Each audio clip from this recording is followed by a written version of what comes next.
So yeah, essentially, I've titled this Wise Altruism, and it's my way of engaging with effective altruism, really, as a sort of set of ideas, as a movement. That's something I've been interested in for many years, the sort of ideas of effective altruism, but I've also been interested in a lot of other ideas, particularly around, more recently, John Vervaeke and sort of cognitive science of wisdom. And I guess I'm sort of trying to bring those different threads together in this talk, which, I don't know how many of you have looked at the post I did on Substack about this. Probably a mix of people who have and haven't. So I've tried to stick to the basic logic of the post, but vary things up a little bit to keep things interesting for those who have read it, especially in the second half of this. I'm predicting things in a slightly different way.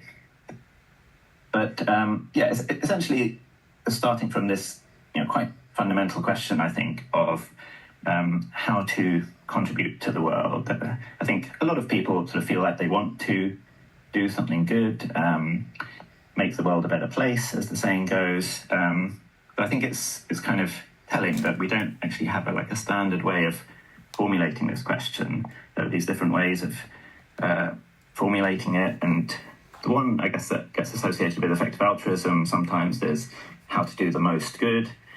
And it's interesting that kind of, I put that in inverted commas there, because that, each of these formulations kind of pushes us in a particular direction already. So the idea of that some ways are just more good than others, it suggests this kind of way of quantitatively comparing different approaches, that it's like a number being higher than another number. And so there's a question of whether that's even the right way to think about this question. Or you've also got this awareness that there are these global crises, and that's quite related to the second Renaissance framing, where we often think about a meta-crisis. So you've got these various global crises: climate change, global war, AI, and is there an underlying factor that is contributing to all of those? It's kind of the meta-crisis framing, and that suggests, I guess, a way of answering the question, which crisis should I try and address, or how do I address these crises? So the meta-crisis framing, I would say, is an answer to this fundamental question, but I'm sort of going back to the question itself, and that's saying, what are the approaches we can take to answering this question in the first place? And as I said, I think this is sort of where effective altruists start, and the approach they tend to take, I think, can be summed up in terms of decision theory.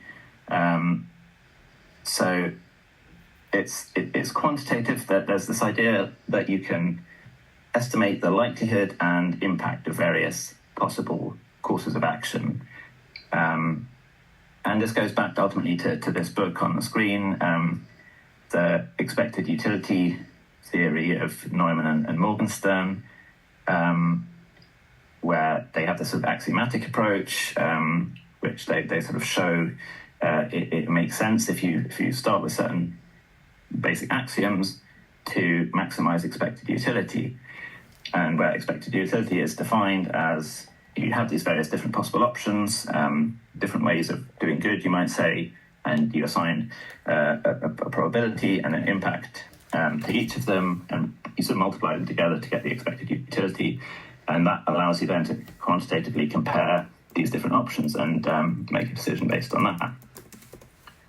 And what's, in terms of the uncertainty that we have around this, you can see this as a response to uncertainty. The whole idea of assigning probabilities is that we don't know for sure which action is going to be the way to make to contribute the most to the world. So we're going to use probabilities to address that fundamental uncertainty. And you can see this sort of being applied in effective altruism. So, effective altruism is really applying this idea to this very practical question of how to do good. And it applies it, let's say, in the case of choosing between different charities that you can donate to.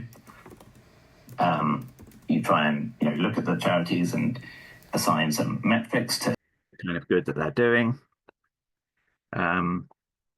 And yeah, there may be uncertainties about those that you can assign probabilities to, and that way you sort of make a decision about which charity is the most effective one to give to.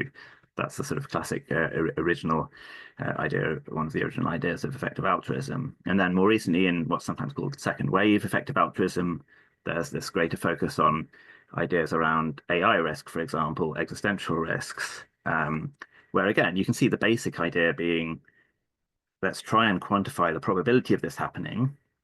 And there's books like Toby Ord's book The Precipice that puts a figure of 10% on the probability of total annihilation or existential risk from AI. And you also try and quantify the impact of that occurring. And according to standard EA approaches, this is not just like the negative impact of people today dying, but you have to think about future generations that would be lost or somehow locked into bad scenarios because of AI. And people do actually try and quantify this in terms of like the number of possible generations could exist, the number of millions or billions of people that could exist if humanity expanded to the stars, and put this massive figure of utility on that outcome, which would be lost due to AI risk. And then you come to the conclusion that working out the expected utility, you take 10% of this massive number, and you still are left with a massive number with one less zero on it. And that then becomes the reason for really just dropping everything else and working on AI risk and focusing on that as the single most effective thing you can do. And so you can see this is following from these really basic principles of decision theory. And then people sort of recognize that there are still deep uncertainties here, that it's kind of not as simple as that. And even within effective altruism, you have people sort of recognizing some issues here.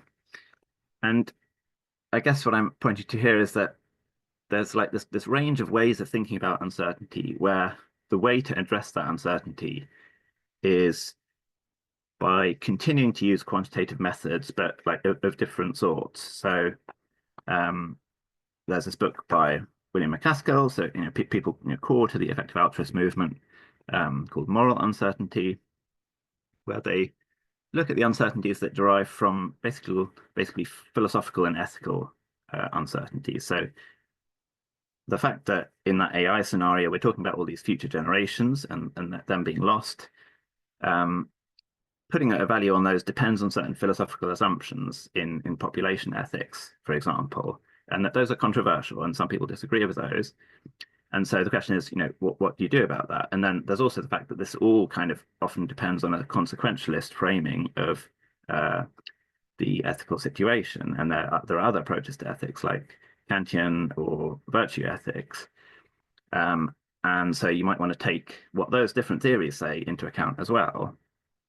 And what that their book recommends is basically that you can try to actually quantify that uncertainty. You can look at what these different ethical approaches might say about what the value of doing different things is, and sort of aggregate them in a quantitative way, or if not quantitatively, then at least in a sort of rigorous, very rational way.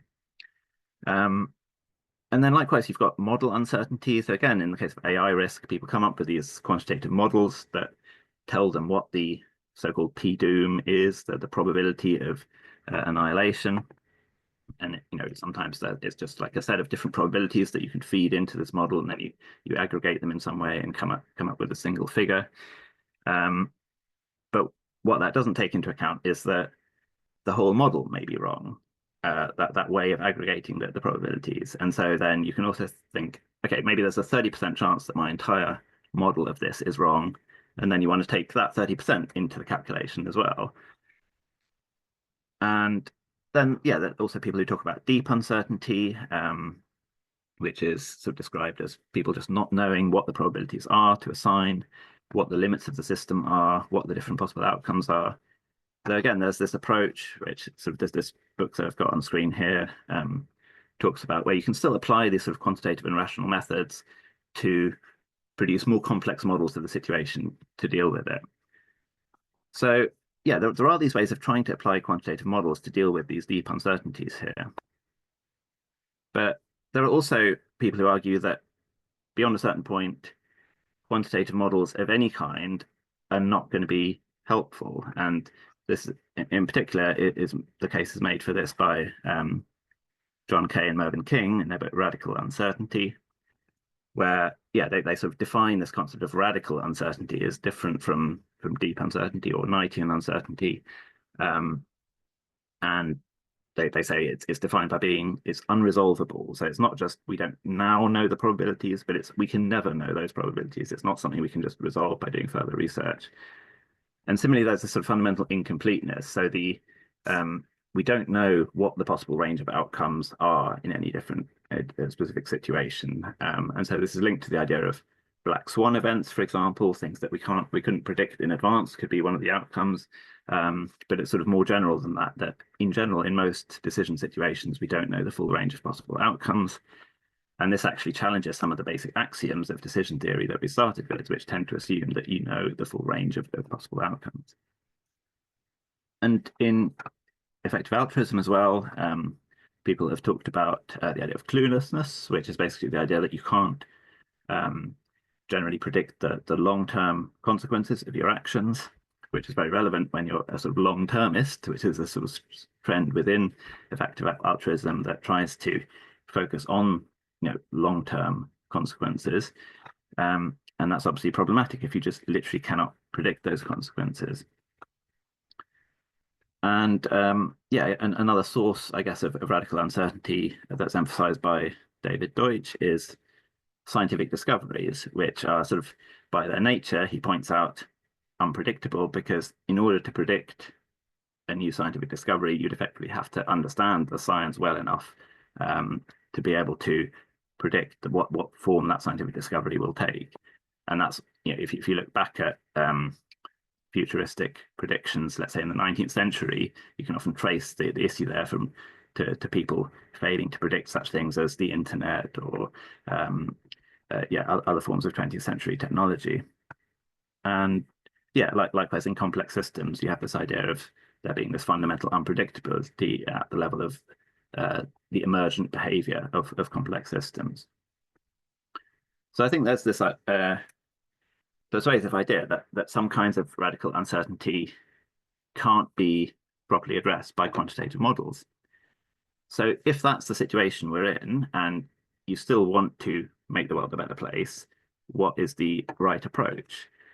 And this is where I sort of make the connection to the cognitive science literature and what's sometimes called the great rationality debate, which I guess goes back to Kahneman's work, famous work called Thinking Fast and Slow, for which he won the Nobel Prize in part, where he distinguishes between system one thinking and system two thinking. So system one being a sort of fast, intuitive way of responding to situations, and system two being when you think rationally and carefully and logically about it. And I guess his original point was that we often make mistakes. We're often biased if we just rely on that intuitive thinking, and we can try to correct that using system two, using reason and logic, and in particular by applying decision theory in cases. So you might have intuitive judgments about probabilities that if you actually think through the logic of, let's say, the probability of having a disease, if you get a particular test result, if you think it through, you'll come up with a very different figure to what you get if you just intuitively think about it. And I think that kind of thinking is very close to effective altruism, where people often point out that thinking rationally about these probabilities gives you sort of more accurate results, they think, than just leaving it to intuitions. But that whole approach, started by Kahneman, has more recently been challenged by thinkers like Gerd Gigerenzer, who, as you can see from the title of the book on the right, is sort of defending the intelligence of that more intuitive side, that system one, and pointing out that actually in these situations of complexity and uncertainty, where you have massive uncertainty and where you're not actually able to come up with a good logical rational model of what the right answer would be. In those situations, system one is actually a good thing to rely on, and you can even like scientifically look at that and show that in some situations relying on system one does better than the attempt to use system two and the attempt to use logic and rationality in those cases. And that's sort of why it's a scientific debate, because they're actually doing studies and saying actually in some cases it is better to rely on intuition and heuristics. And there's a good reason for that. And that's why it's called ecological rationality, because there's this idea that there's this fit between the heuristics you're using and the environment that you're in that makes it appropriate to rely on those heuristics.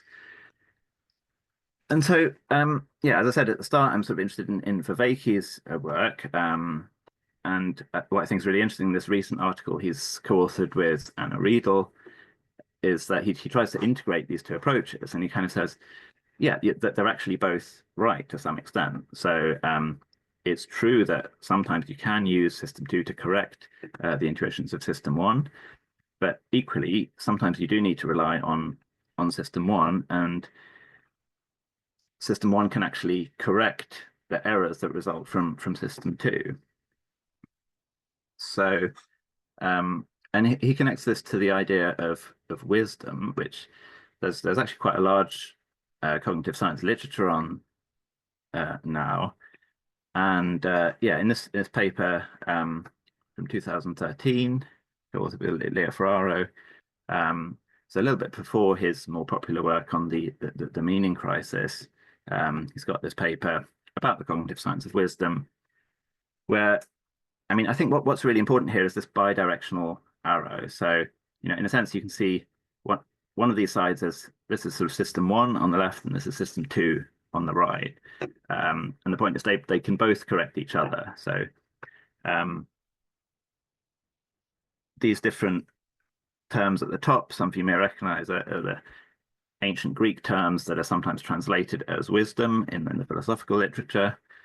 So you've got these sort of different types of wisdom. Sophia being that sort of very intellectual way of approaching wisdom and of trying to get this sort of correct understanding of the world using formal models and rationality. And then on the left, this phronesis is sometimes translated as practical wisdom. So it's knowing how, it's knowing how to do something. And this links to the idea of heuristics, because it's about knowing sort of how to frame the problem in the first place. And this is sort of an important point that Vervaeke makes, that there's this issue of how do you frame the problem to which you apply these rational models, what you see as the parameters, what you see as the limits of the system. And the frame problem is a well-known issue in artificial intelligence and robotics, where, you know, to program a intelligent system, you know, often the reason things go wrong is because you haven't solved the frame problem. You haven't given it the right instructions to understand the full context in which it's acting. And it's just going to sort of follow some basic algorithm that's actually going to make it go wrong when something that unexpected happens. So I guess an example of this that's sometimes used is if you're playing poker and you're like applying all your logic and rationality to the poker game to work out what the best next move is, and someone comes in wielding a gun, it's not going to be appropriate to just continue playing poker. You need to respond to that new situation. You need to reframe the situation. But a sort of robot or artificial intelligence, that's going to be hard to program that artificial intelligence to do that. And the reason it's hard is because you get this combinatorial explosion. If you try and factor in all the different possible things that can happen, someone coming in with a gun, yeah, a thousand other possible things that can happen, you just get something that's computationally intractable to deal with. And so this links to the idea of radical uncertainty that we saw earlier. So in the situation where it's not possible to use system two rationality to deal with the uncertainty, Vervaeke claims that's why we have this sort of practical wisdom, this cognitive system, which he calls relevance realization, which is about, at this sort of pre-conceptual level, understanding and experiencing relevance and framing the problem in a certain way. And he also points out in this paper, actually, yeah, talks about this more in the paper with Anna Riedel, but there are ways of training that skill of relevance realization. And this is where things like meditation come in. So mindfulness type meditation basically trains us to be aware of the processes that are going on, and those can be very helpful in reframing problems and coming up with insights that allow us to frame problems in a different way. So yeah, going back to this diagram, I guess ultimately his claim about wisdom is that it's actually neither of these two individually. There's this sort of broader or meta concept of wisdom, which he links with the Greek notion of sophrosynia, which is about combining these two types of knowledge or wisdom, and appreciating that you need both of them in order to be good at solving problems, like the one we started with of how to do good. And so that's really what wisdom is. It's this combination of using rationality with practical knowledge and experienced meaning and relevance realization. And so my suggestion is, and I'm almost at the end now, that we can think of wise altruism as a sort of expanded version of effective altruism, where you have the sort of standard rational methods of effective altruism over here, using decision theory and formal models, that there's a place for that, but that you also need these other practices to train your skills in relevance realization. And so that, yeah, that there's a place for things like meditation, art, relational practices that, yeah, allows, I guess, to develop that capacity to appreciate when it's appropriate to apply formal models to a particular case and when it's not. So appreciating when it's appropriate to think about, is it appropriate to apply that 10% probability of AI annihilation, for example, or should we think about the system in a more complex way? So yeah, that's how I'm suggesting we think about wise altruism, and sort of where the more mainstream idea of effective altruism fits into that idea. So I think I'll stop there, and yeah, really interested to hear people's thoughts and comments.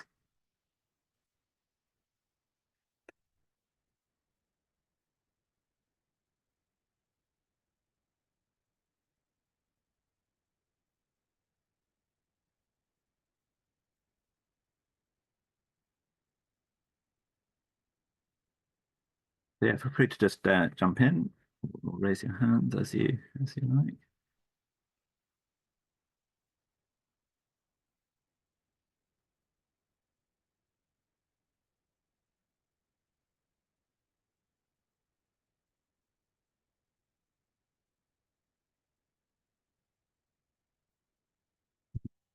There's quite a few comments there in the chat actually that I missed.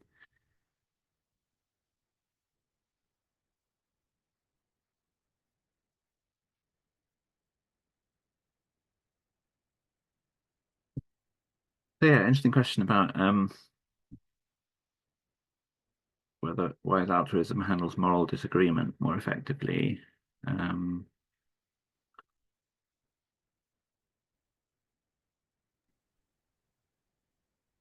Altruism. Yeah, thank you, Jonah, for the great Substack and post on the forum. I think it was very effective in researching and contemplating about what you shared. And I have some question. I'm not sure if this session would be a good way of asking them, or would you rather I post them on the forum? I mean, I think we can make a start now. Yeah, it'd be great to hear Mhm. from you and others. We've got a bit of time for discussion now. Yeah.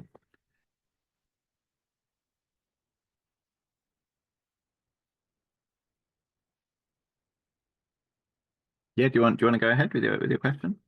Do you need me to read it for you? Okay. So I was wondering, like, in moral disagreement, how is it more effective than than effective altruism? And and you mentioned something about moral pluralism. Like, is it a practical guide of some sort, or just a way of just like navigating hard choices in a sense?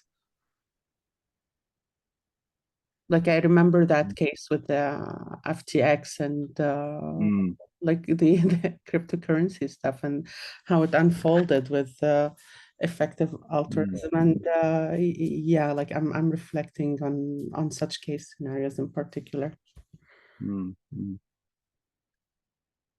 Yeah, it's interesting because so I mentioned that book by the effective altruist community on moral uncertainty, which yeah, it is trying to address this problem of moral disagreement and um, saying, yeah, what we should really be doing is thinking rationally about this and um, accepting that, even though we might have our own preferred like moral theory and moral way of thinking about things, it's good to acknowledge that other people have different ways of thinking about that. And actually, then when making a decision, a practical decision, you maybe want to factor in the fact that other people have different views and sort of yeah aggregate those all together and sort of with a kind of modesty about your own take, just almost like take votes from like get a sense of what in general people around you think and feed that into your decision making. Yeah, because like Um, eventually the way like that particular case boiled down to, and it went down that people started debating their moral standing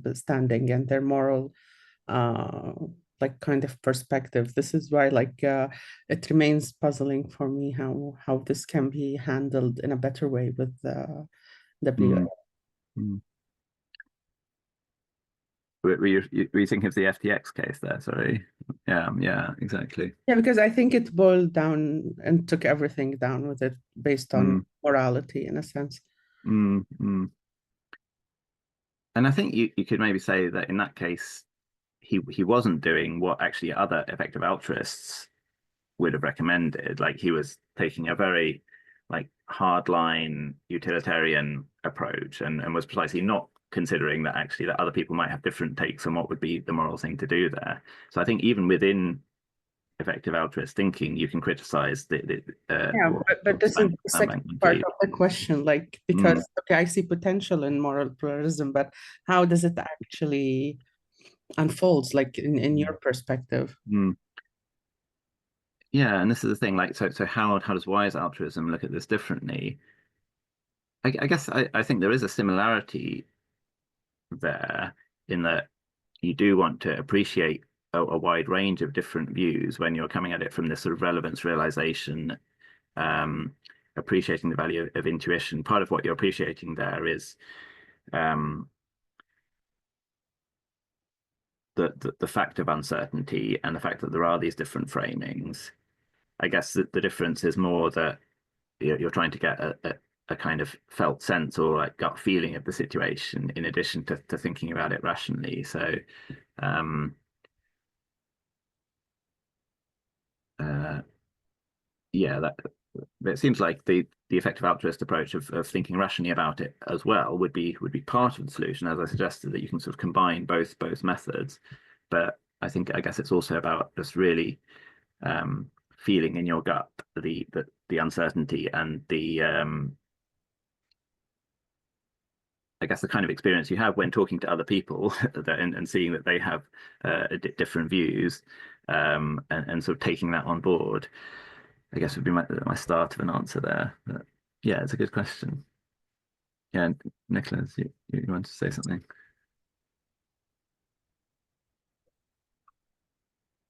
Yeah, sorry. I do, but I just somebody's just trying to call me, and I just have to send her a message quickly. So if anyone else wants to talk first, otherwise I will be back in 1 second. Sorry about that.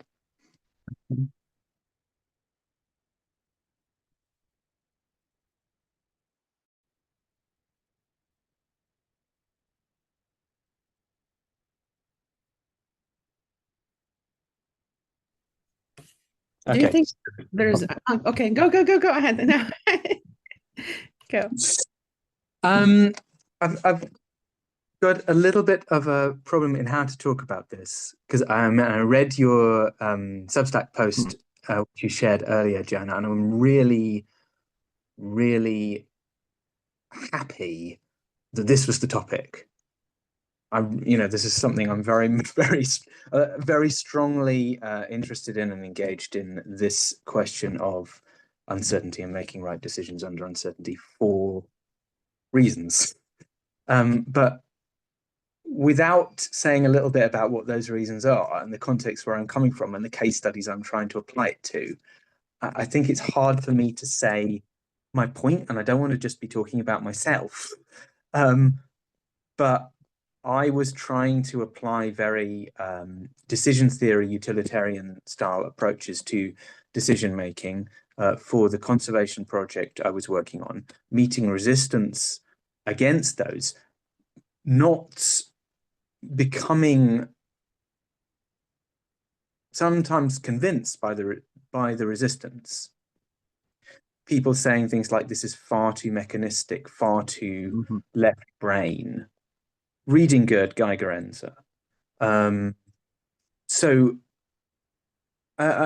understanding there that, however you framing your problem, you're always ending up with uncertainty that you framed the problem the right way. And it seems that when people are talking about uncertainty and trying to classify uncertainty, it seems like everybody just comes back and says, you know what, we've thought there's all this uncertainty that you think you can quantify and sort of manage. But actually, there's this whole other dark uncertainty outside that. And people will say that. And then someone will come along and say, well, you've named this dark uncertainty outside, and you think now by naming that you can manage it and but there's another dark uncertainty outside of that. And it just seems like you're coming back to the same problem.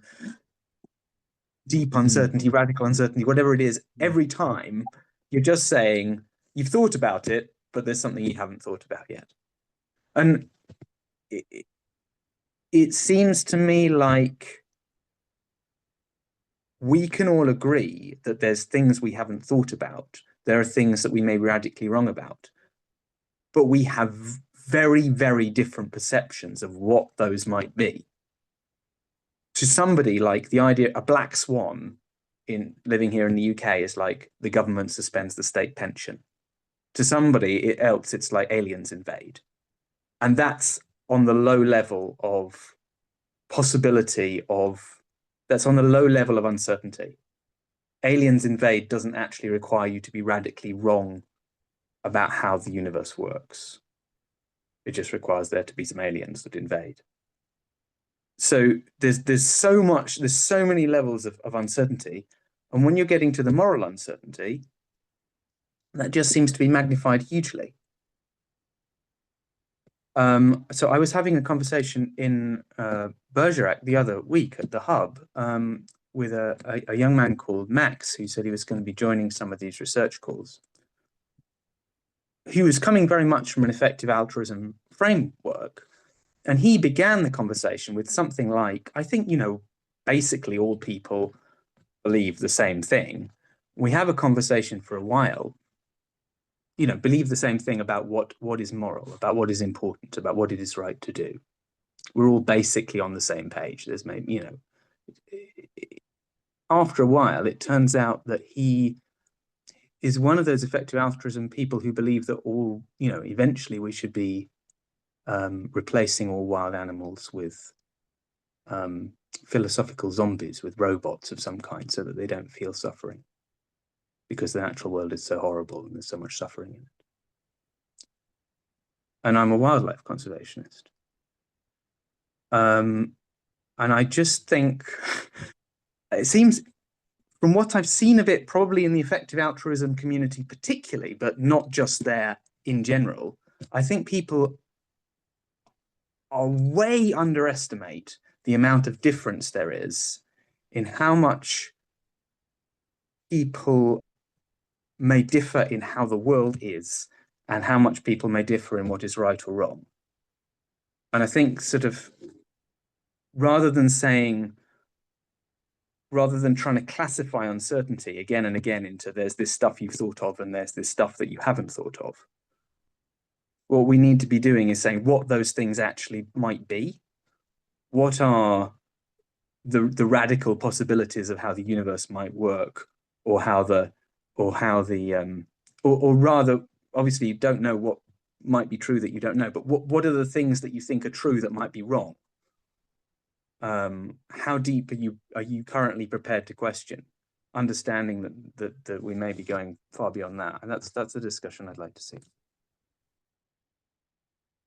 Yeah, no, that makes a lot of sense.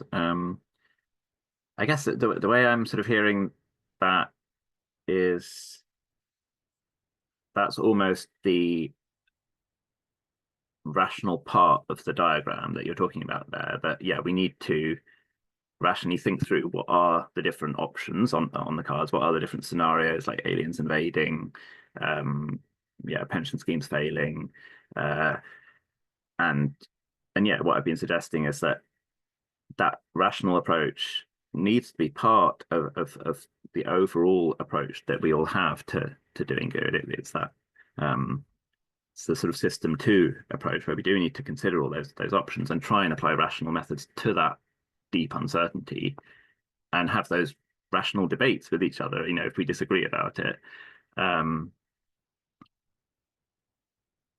But that's not the whole picture. That in addition to having those rational debates, we also need that there's this inevitable element of judgment and intuition and yeah, sort of direct experience, that when you're coming at this problem personally, which in a sense we all are, like trying to individually decide what to do, where to put our efforts, I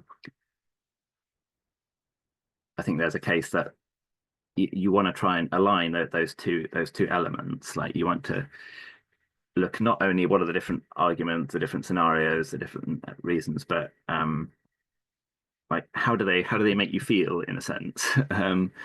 And there's just from a cognitive science point of view, that's actually an important way in which we make sense of those different possibilities and compare them and assess which is the most important thing to be considering and working on.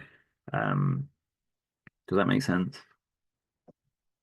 Yes, it does. I'm sorry, I think I got a little bit overexcited there. I guess what I'm saying is, from what I met of effective altruism people, which is not that much, I'm going to strongly suspect, and I may be wrong, that the average effective altruism type who might be listening to this, who might be doubting effective altruism as well, is going to massively underestimate how much people differ on what they feel about what's true and how much they differ on what they feel about what is right. That's my guess. Yeah, but then would personal development be counted as altruism as well? Like working on your own sort of ethics and dissertation and I have to go in a moment. I don't know if I'm coming, and I feel that today I'm slightly. I don't know if this is a moment where I can put my hand up. I'm just have prep. I mean, one of they posted a diagram which I actually just turned into. I've been meaning to post on the forum for a while, or just put up, and I just put up a kind of the beginning. I feel the forum is very good for me. I stub things and then I have to evolve them in response rather than waiting for them to be perfect. So the analogy here is that gets us into wisdom, and I think this is really, really relevant. For me, is to say, okay,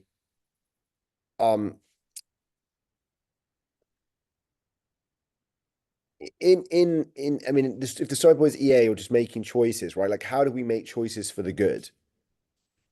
And one can have this kind of, I actually think there's two parts by that, by the way, Ryan. One, like, so one which is not even talked about is that underpinning EA are, I feel, two kind of philosophical points, as per this diagram, which is, um, it's actually a bit more than that, but there's kind of reason, kind of, I would say, somewhat reductionist reason, and then there's a kind of concept of morality, which is essentially individualistic utilitarianism. Kind of, if you kind of pressed on it, it would be like, well, we all know what the good, we don't like pain and we like pleasure. There's a kind of fairly crude utilitarianism.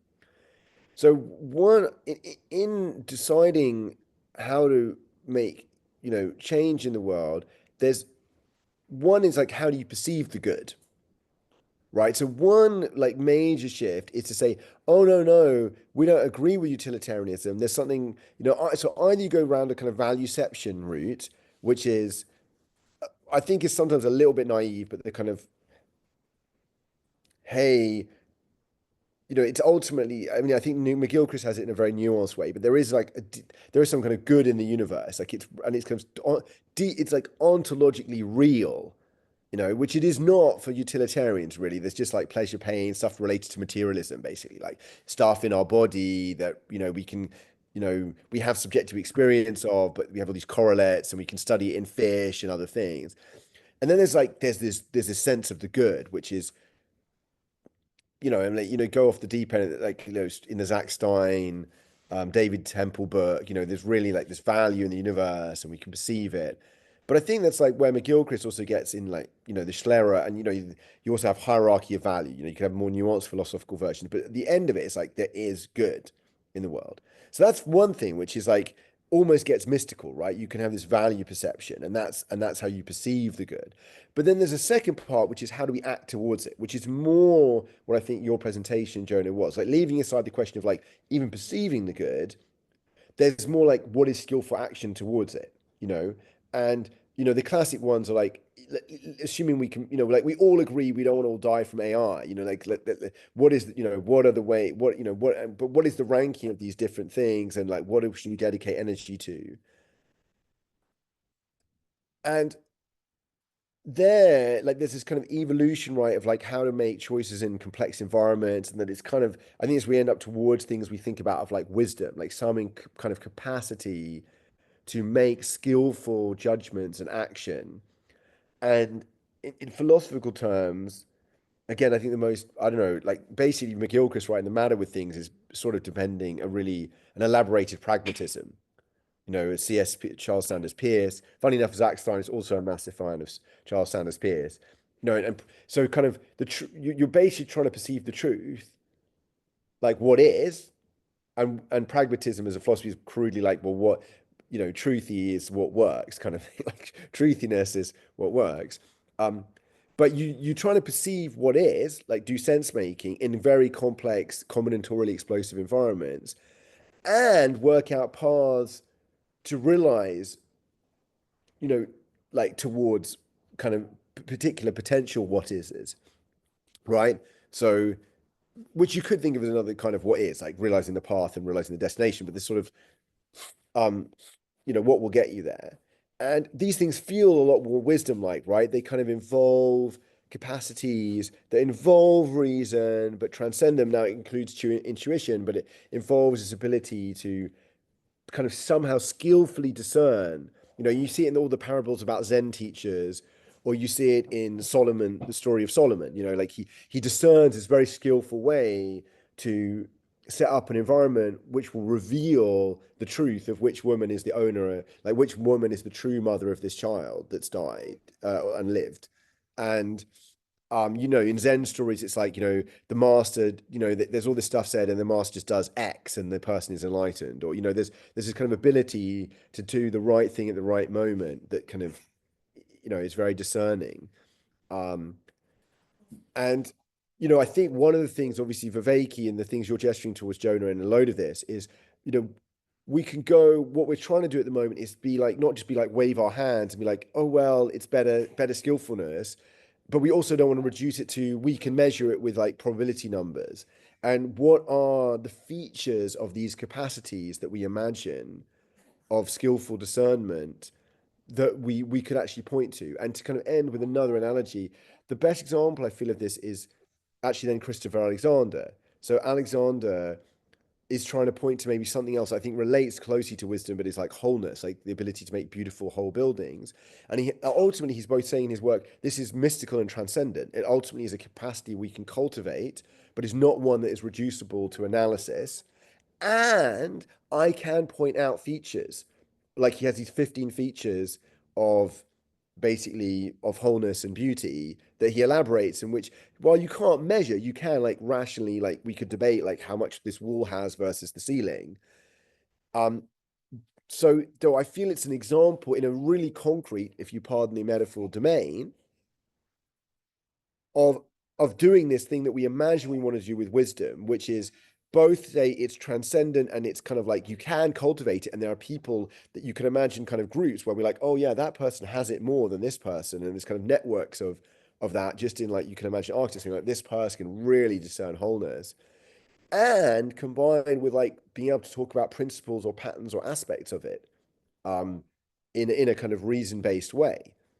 And those are two things we want to do about this capacity to make choices. And this is then what would inform these kind of new movements. It's like, okay, now, and I want to go even further than that to say that there are two kind of principles that are already, or at least one principle that's emergent, and I put in this diagram of like, why do I call it pragmatic utopianism or the second renaissance, is basically one of the things that we kind of think is that most the way to do real good is to shift worldviews. It's the base of Donella Mello's pyramid. It's the base. But really, we already think one pattern of wise approaches is to realize that a lot of your problems are like, well, I would say some of them are deep collective action problems, or like mind, worldview kind of ways people see the world problem. And the way to address them is by cultivating the capacity to both shift worldview collectively, or values or views collectively, and to cultivate that capacity oneself, which is like metacognition, perspective taking, all of these other things. So that's already kind of going down, just like you could talk about this mystical wholeness, and Christopher Alexander says, well, okay, one aspect is having multiple levels of scale. So like this wall of brick of stone has 2 or 3 levels of scale, whereas the ceiling has 1 level of scale. It's just all white. Whereas the brick, you've got the wall, you've got the stone, you've got the other things. So I feel that in the pragmatic utopianism, and then it's like pragmatism is talking about like kind of the philosophical, pragmatic kind of applied, there's a kind of concreteness of it. Anyway, so it's a long intervention, but it's just like some of the ways I think we could approach it. Great, yeah, great ideas. I'm definitely going to read some Christopher Alexander, I think. And who was first, Nicholas or Martin?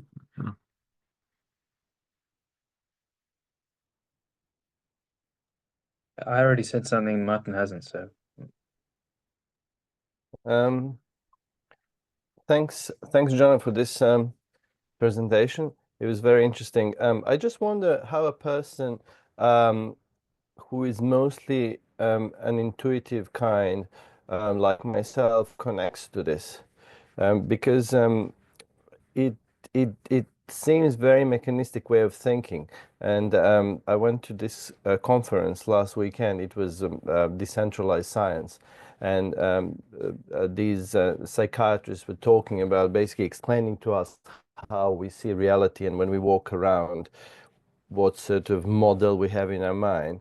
And I just felt that somebody's trying to tell me what I already know, and I have a much better picture of it, than somebody dissecting that in a way that is probably more adapt for a computer than for a human, and try basically to tell me that that is what's going on. So that's part of it. And then obviously I know implicitly I do take a lot of these rational steps in order to come to my intuitive position. But this really comes down to different ways that our brains are actually conceiving this, and what might seem natural to some people are not that natural to some others. And I don't ever suffer from indecisiveness, because I intuitively always know what I should do. And I do that even when I'm purchasing real estate, for example, or if I'm looking for a job. I do not go through numbers. I always go on my gut feeling. I literally always go. And I've never been burnt in a sense that I could go back to the event and basically come to conclusion that it was due to the lack of rational analysis. So that's just an interesting thing that sort of jumps at me. Even though I'm fascinated by everything, and I've obviously read Taleb, and I've done a little bit of game theory when I was in the finance, but what it does to me, it informs my intuitive self. So all this research is not that I take in a sense that that is the research, but if it fits with my intuition, then I say, okay, it has a valid space there. So that's how I absorb it, and it becomes part of my intuition, the very possibility of something like that taking place.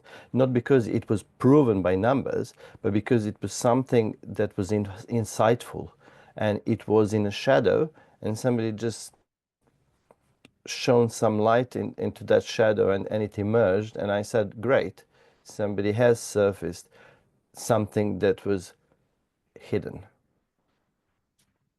Thanks. Yeah, thanks. That's nice.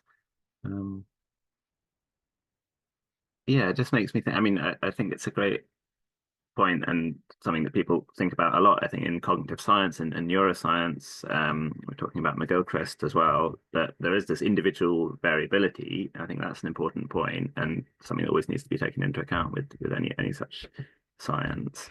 But yeah, I also really like that sort of personal reflection.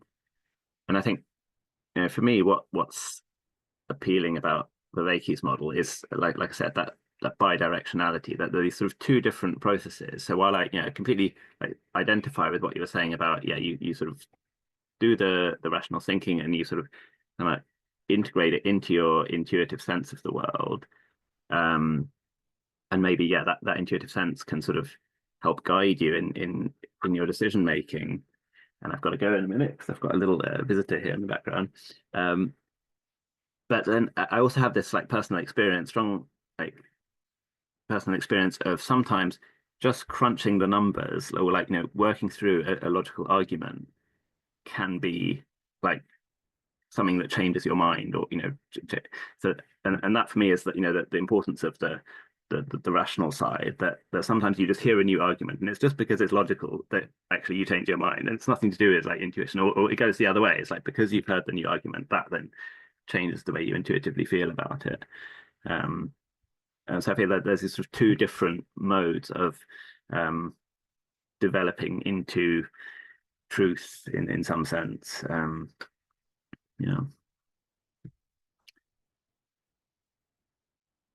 Nicholas, maybe got one last point, and then I've probably got to go. Oh, you're on mute. Just, I suppose, in response to some things Rufus was saying, and maybe also chimes to what Martin was saying, but it's not, we don't all necessarily not want to be killed by AI. There are people who think that's best.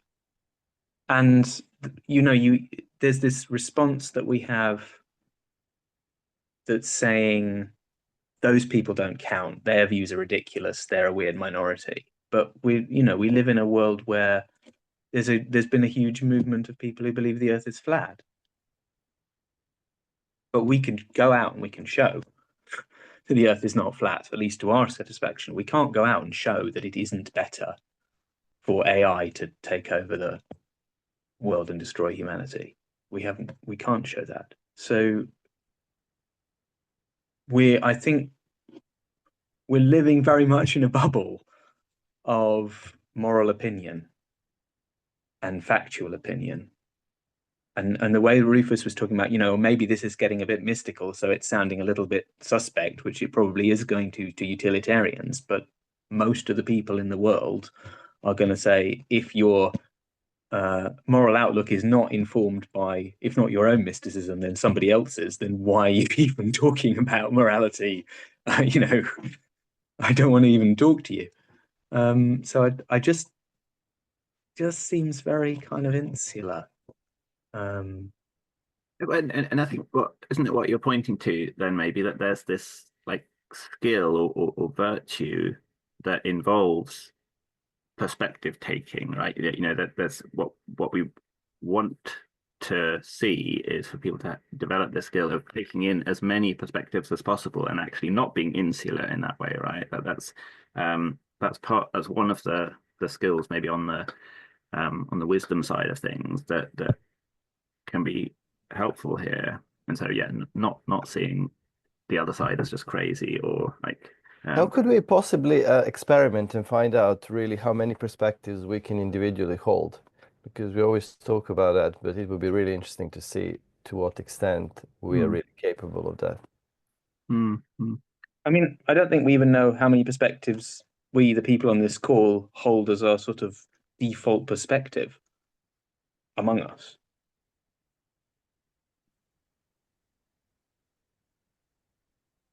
Like, even if we didn't think about it very hard, just say what we think, Well, yeah, that's why it would be interesting to run a little experiment about that. Not in this session, obviously, but something that's always been bugging me, because we do. That's again talk about explicit and implicit, explicit statements and what is the actual embodiment, which is interesting subject altogether, really, because you learn something about yourself and about others at the same time, and about the paradigm of it as well. Yeah, that's made me think like this really interesting idea of measuring open-mindedness in a way, like that it could actually be something measurable from a psychology perspective, that you could like develop some test. Maybe someone's already done this, like asking people how, I don't know, how they feel about these variety of different statements, like whether they think any of them are stupid, or how strongly they agree with them or something like that. But yeah, that's a really interesting point.